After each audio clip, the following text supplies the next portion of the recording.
பிஸ்மில்லாஹிர் ரஹ்மானிர் ரஹீம் என்றோதி இஸ்லாத்தின் நாயகியை இனிதாய் புகழ்வோமே. எல்லா புகழினையும் இறையோர் குறித்தாக்கி வல்லார் நபி மீது வாகாய் சலாத்துரைப்போம்.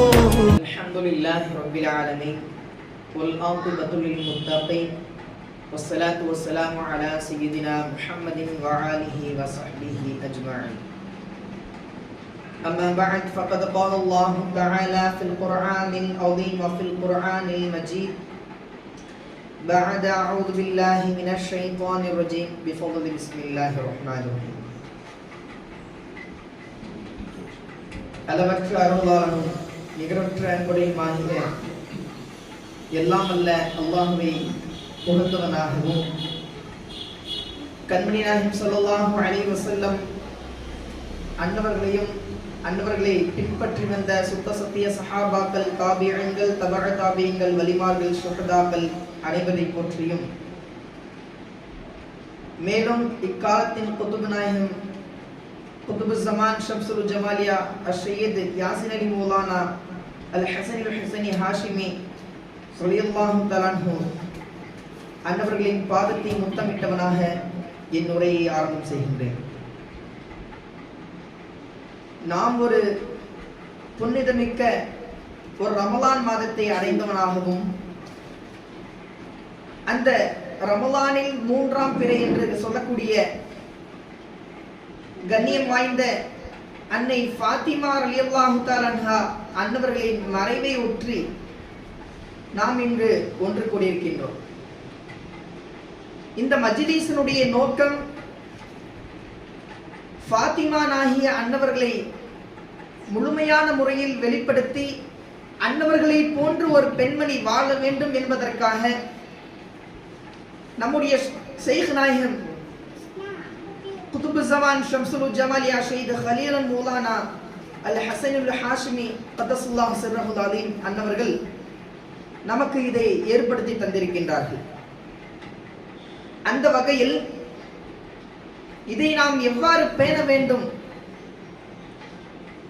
இதை பேணினால் நமக்கு என்ன ஒரு பலன் என்பதை நம் சங்கைக்குரிய ஷேக் நாயகம் அன்னவர்கள் நமக்கு சொல்லி காண்பிக்கிறார்கள். அப்போ ஒரு பெண் எவ்வாறு இருக்க வேண்டும், ஃபாத்திமா ரலியல்லாஹு தஆலா அன்ஹா அன்னவர்கள் எவ்வாறு வாழ்ந்து காட்டினார்கள், ஃபாத்திமா நாகி அன்னவர்கள் ஒரு பெண்ணாக எவ்வாறு வாழ்ந்தார்கள், அன்னவர்களுடைய திருமண வாழ்க்கைக்கு பிறகு ஒரு மனைவியராக எவ்வாறு வாழ்ந்தார்கள், ஒரு கணவருக்கு எப்படி உட்பட்டு இருந்தார்கள், தன்னுடைய பிள்ளைகளை எவ்வாறு வளர்த்தார்கள், தன்னுடைய பிள்ளைகளுக்கு எவ்வாறு தீனை கொடுத்தார்கள் என்ற பல விஷயங்களை நாம் இதன் மூலமாக அறிந்து கொள்ள முடிகின்றது. அப்ப சொர்க்கத்தினுடைய பேரரசி ஃபாத்திமா ரலியல்லாஹு தஆலா அன்ஹா அன்னவர்களுக்கு இந்த ஒரு மிகப்பெரிய ஒரு சிறப்பு மற்றும் அல்ல, அன்னவர்கள் எவ்வளவு எத்தகைய ஒரு சிறப்பு மிக்க ஒரு பெண்மணி என்றால், சுவனத்தின் தலைவி ஃபாத்திமா ரலியல்லாஹு தஆலா அன்ஹா கண்மணி நாயகம் ஸல்லல்லாஹு அலைஹி வஸல்லம் அன்னவர்களுடைய ஒரு புனிதமிக்க ஒரு மகள் அன்னை ஃபாத்திமா ரலியல்லாஹு தஆலா அன்ஹா. அன்னை ஹஸன் ஹுசைன் ரலியல்லாஹு தஆலா அன்ஹுமா அவர்களை பெற்றெடுத்த ஈற்ற தாய் அன்னை ஃபாத்திமா ரலியல்லாஹு தஆலா அன்ஹா. அலி ரலியல்லாஹு தஆலா அன்ஹு அன்னவர்களுடைய மனைவி அன்னை ஃபாத்திமா ரலியல்லாஹு தஆலா அன்ஹா என்ற ஏனைய அதிகமிக்க சிறப்புகளை பெற்ற ஒரு பெண்மணி என்றால் அது அன்னை ஃபாத்திமா ரலியல்லாஹு தஆலா அன்ஹா அன்னவர்களாக தான் இருக்க முடியும். சங்கைக்குரிய ஷேக் நாயகம் அன்னவர்கள் இந்த நூலுடைய பதிப்புரையிலே சொல்லி காமிக்கிறாங்க, இந்த நூலை எவர் இழிவுபடுத்துகின்றாரோ அவர் இழுக்கட்டும், இழுத்து போகட்டும் என்பதாக சொல்லியிருக்காங்க. அவர்களுக்கு நன்மை கிடைக்காது என்பதாக சொல்லியிருக்கிறாங்க. அப்ப இந்த நூலை பழிப்பவர்களுக்கு இழுப்பு வரட்டும் அப்படிங்கறத யார் சொல்லியிருக்காங்க? நம்ம சங்கைக்குரிய ஷேக் நாயகம் அன்னவர்கள் சொல்லி காமிக்கிறாங்க. இந்த நூலை நாம் கவனத்துடன் ஆர்வத்துடன் விருப்பமுடன் நாம் ஓதக்கூடியவர்களாக இருக்க வேண்டும். அந்த பெண்மணிகள் இதை நாம் என்ன பண்ணணும், சரியான முறையில் புரிந்து கொண்டு, இதிலும் முக்கியமாக வாப்பா நாயகி மன்னவர்களுடைய முறிது பிள்ளையாக இருக்கக்கூடிய நாம் இதை எவ்வாறு புரிந்து கொண்டு தம்முடைய மக்களுக்கும் தன்னுடைய மனைவிகளுக்கும் ஊராருக்கும் எடுத்துரைக்க வேண்டும் என்பதை நாம் இதிலிருந்து தெரிந்து கொள்ள வேண்டும். சங்கைக்குரிய ஷேக் நாயகி மன்னவர்கள் இந்த நூலிலே ஒரு இடத்தில் சொல்லி காமிக்கிறாங்க. 152வது ஒரு வசனமாக, இத்தகைய முன்மாதிரி இன்றுள்ள பெண்கள் எல்லாம் சித்தமுடன் பின்பற்றேன், சீரிஸ்லாம் செலுத்திடுமே. ஸல்லல்லாஹு அலைஹி வஸல்லம் அன்னவர்களுக்கு என்னென்ன பண்புகள் இருந்ததோ, ஸல்லல்லாஹு அலைஹி வஸல்லம் அன்னவர்களுடைய நற்குணங்களாக இருக்கட்டும், அன்னவர்களுடைய தாழ்வு மனப்பான்மையாக இருக்கட்டும், அன்னவர்களுடைய புத்தி கூர்மையான விஷயங்களாக இருக்கட்டும், ஆக ஏனைய அனைத்து விஷயங்களிலும் ஒரு பங்கு இருக்கு அப்படின்னா அது அன்னை ஃபாத்திமா ரலியல்லாஹு தஆலா அன்ஹா அன்னவர்களாக இருக்க முடியும். அப்ப இத்தகைய நற்குணங்களுடைய இந்த ஒரு பெண்ணை எந்த ஒரு பெண்மணி பின்பற்றுகின்றாரோ அந்த அவ்வாறு பின்பற்றுவதன் மூலமாக இந்த சீர் இஸ்லாம் செழிப்பாக ஆகிவிடும் என்பதாக நம் ஷேக் நாயகி மன்னவர்கள் கூறியிருக்கின்றார்கள். அப்போ ஒரு பெண்ணாக வாழ வேண்டும் என்பதற்காக நம் சங்கைக்குரிய ஷேக் நாயகி மன்னவர்கள் இதை ஏற்படுத்தி தந்திருக்கிறார்கள். அப்போ ஒரு பெண் ஃபாத்திமா நாயகி அன்னவர்களை முழுமையாக அன்னவர்களுடைய முழுமை சரிதத்தை நாம் பின்பற்றி வந்தால் ஒரு பெண்ணாக எப்படி வாழ வேண்டும் என்பதை அவர்கள் தெரிந்து கொள்வார்கள். அவர்களுடைய வாழ்க்கையை அன்னை ஃபாத்திமா நாயகி அன்னவர்களுடைய வாழ்க்கையாகவும் மாற்றிவிடுவார்கள்.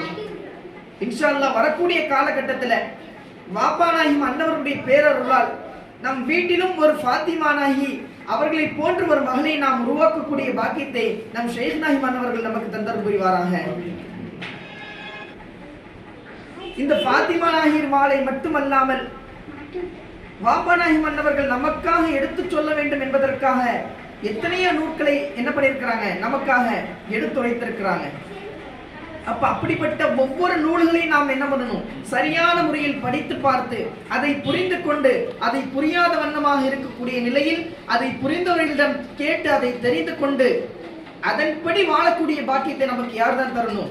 சங்கைக்குரிய ஷேக் நாயகி மன்னவர்கள் தான் தரணும். தீவிரமாக படித்து ஆராய்ந்து அதை நாம் புரிந்து கொண்டோம் என்றால், அதை வாழ்க்கையை சரியாக நம்ம எடுத்துக்கொண்டோம் அப்படின்னா நம்முடைய வாழ்க்கை மட்டும் சீராகாமல் நாம் செய்வதன் மூலமாக நம்முடைய சந்ததியினருடைய வாழ்க்கையும் சீராக அமையும் என்பதை நாம் தெரிந்து கொள்ளணும். இப்ப இந்த காலத்துல ஷேக் இல்லாம எத்தனையோ பேர் இருக்கிறாங்க, வழிகெட்டவர்களாக இருக்கிறாங்க. அப்ப நம் வீட்டில் வளரக்கூடிய ஒரு சிறு பெண்மணியாக இருந்தாலும் அந்த பெண்மணி ஃபாத்திமா நாயகியாக வாழ வேண்டும் என்பதாக நாம் உறுதிகோள் எடுக்க வேண்டும். அந்த அளவிற்கு நம் கண்ணியமான முறையில் அழகான முறையில் நம் பெண் மக்களை வளர வைக்க வேண்டும். நாமும் ஒரு நல்ல ஒரு அங்கீகாரம் பெற்ற ஒரு நபராகவும் இருக்க வேண்டும். அதற்காக நம் ஷேக் நாயகி மன்னவர்கள் இந்த நூலை நமக்காக என்ன பண்ணியிருக்கிறாங்க, கொடுத்திருக்கிறாங்க. இந்த நூலை பரிபூர்ணமாக விளங்கக்கூடிய பாக்கியத்தையும் இன்ஷா அல்லாஹ் வாப்பனம் நமக்கு அனைவருக்கும் தரணும். அதை புரிந்து கொண்டு அதன் மூலம் வாழக்கூடிய ஒரு பாக்கியத்தை நமக்கு ஷேக் நாயகி மன்னவர்கள் முழுமையாக தந்தருள் புரியணும். ஆக இன்ஷா அல்லாஹ் வரக்கூடிய காலகட்டத்தில் வாப்பா நாயகி மன்னவர்கள் ஒரு பெண் எவ்வாறு வாழ வேண்டும் என்று இந்த பாமாலையை எழுதியிருக்கின்றார்களோ அதே போன்று ஒரு ஃபாத்திமா நாயகியராக அன்னவர்களுடைய சிஃபத்தின் மூலமாக வாழக்கூடிய பாக்கியத்தை வல்ல ரஹ்மான் நமக்கும் நம் குடும்பத்தார்களுக்கும் நம் சந்ததியினர்களுக்கும் முழுமையாக தந்தர் புரிவானாக. இந்த ஆசையினுடன் வாப்பா நாயகி மன்னவர்களுடைய காலை முத்தமிட்டவனாக என்னும் உரையை முடித்துக் கொள்கின்றேன். வாஹிரு தஅவானா அல்ஹம்துலில்லாஹி ரப்பில் ஆலமீன். அஸ்ஸலாமு அலைக்கும் வரஹ்மத்துல்லாஹி வபரகாத்துஹு. வலைக்கும் அஸ்ஸலாம் வரஹ்மத்துல்லாஹி வபரகாத்துஹு. அஸ்ஸலாமு அலைக்கும் வரஹ்மத்துல்லாஹி வபரகாத்துஹு. குத்துபியத்தின் பெருமையுடன் குலவழியும் அணி சேர்க்க விலையில்லா புன்னகையும் முகத்தில் பதிந்திருக்க வீறு நடை போட்டு வரும் வெற்றி தரும் எம் குருவே நபி பெருமான் நேர்காட்சி நாம் கண்டோம் சோபனமே அருளான தாங்களிடம் அருள் பெறவே அணிதிடுவோர் அணியினில நாங்கள் உண்டு அனுதினமும் சோபனமே நீடூழி வாழ வேண்டும் பொன் விழாக்கள் காண வேண்டும் எம் இதயமெல்லாம் குடியிருக்கும் எங்களவு நாயகமே சத்தியத்தின் பாதை இது எத்திசைக்கும் அரசு இது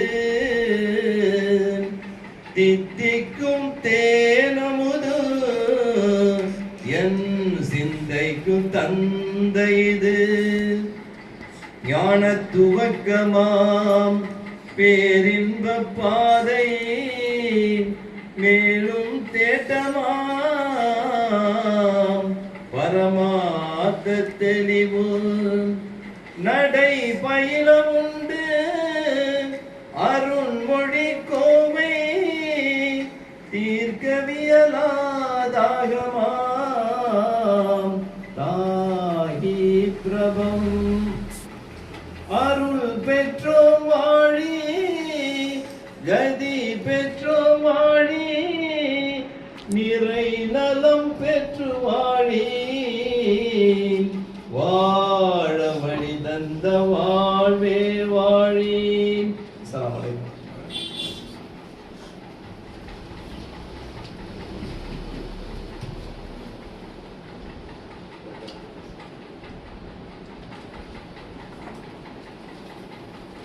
அஸ்ஸலாமு அலைக்கும் வரஹ்மத்துல்லாஹி வபரகாத்துஹு.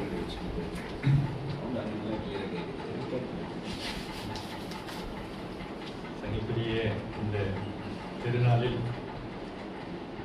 மிகப்பெரிய ஒப்பநாயகம் அவர்கள் எழுதிய பத்திமா நாயர் மாலை படித்து நாம் அதன் முழு பலனை அடைவதற்காக இங்கே ஒரு கூடியுள்ளோம். இதற்கு முன்னால் பேசிய காசினி மௌலவி அவர்கள் அழகாக எல்லாவற்றையும் எடுத்து சொன்னார். நான் 2 விஷயங்களை மட்டும் பேசிவிட்டு என்னுடைய உரையை முடித்துக் கொள்கிறேன்.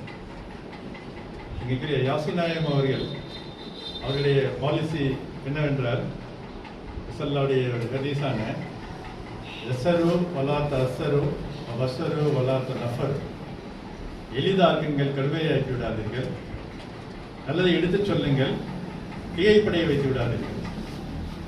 அதுபோல அவர்கள் அந்த காலத்தில் திருப்பள்ளிவாசலில் மற்ற மௌலவிமார்கள் 1 மணி நேரம் 1.5 மணி நேரம் மாற்றக்கூடிய உரையின் சாராம்சத்தை 10 நிமிடத்தில் எடுத்து வைத்து விடுவார்கள்.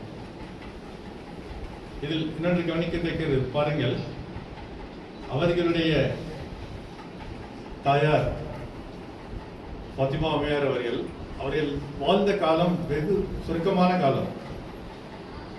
மற்றவர்களை விட அந்த காலகட்டத்தில் வாழ்ந்த மற்ற சாதாத்மார்களை விட வெறும் சுருக்கமான காலத்தில் தான் வாழ்ந்திருக்கிறார்கள்.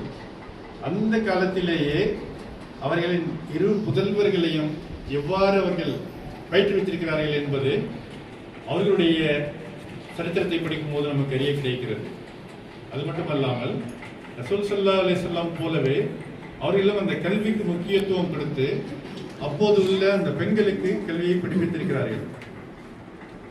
ஹதீஸ் என்பது சொல்வதற்கு மட்டுமல்ல, குர்ஆன் ஆயத்து என்பது வாசிப்பதற்கு மட்டுமல்ல, அது நடப்பாக்குவதற்கும் ஆனது என்பதை அவர்கள் நிரூபித்து காட்டியிருக்கிறார்கள். ரசூல் ஸல்லல்லாஹு அலைஹி வஸல்லம் அவர்கள் ஒரு கல்வியை பற்றி ஒரு ஹதீஸ் சொல்லியிருக்கிறார்கள். மேலை நாட்டு அறிஞர்களும் ஆச்சரியப்படுமான ஹதீஸ் அது. ஒரு நாலிமன் அவ் முத்தல்லிமன் அவ் நாசிரன் வலா தகுன் ராபியா. முதல் 3வது பரவாயில்லை, அந்த 4வதில் தான் மிகவும் உயரிய ஹைலைட் இருக்கிறது.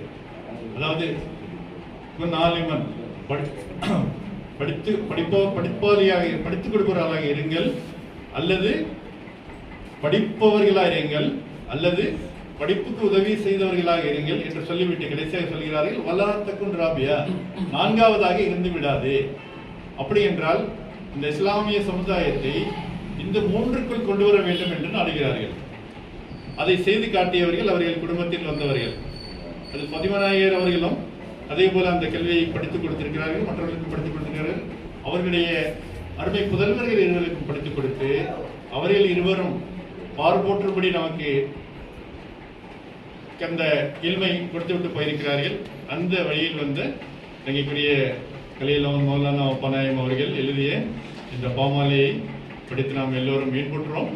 அதை ஒரு 2-3 வாசகங்களை எடுத்து அதை முதலில் நடப்பாக்குவோம், அடுத்தடுத்து ஒவ்வொன்றாக எடுத்து நடப்பாக்குவோம். என்றால் செயல்தான் ரொம்ப முக்கியம். வாயால் சொல்லிவிட்டு போவது குத்துமாரிகளை அண்டி இருக்கும் நமக்கு சிரமல்ல. இன்ஷா அல்லாஹ் இந்த வாய்ப்பை எனக்கு எடுத்துமைக்கு நன்றி கூறி எனது உரையை முடிக்கிறேன். அஸ்ஸலாமு அலைக்கும் வரஹ்மத்துல்லாஹி வபரகாத்துஹு.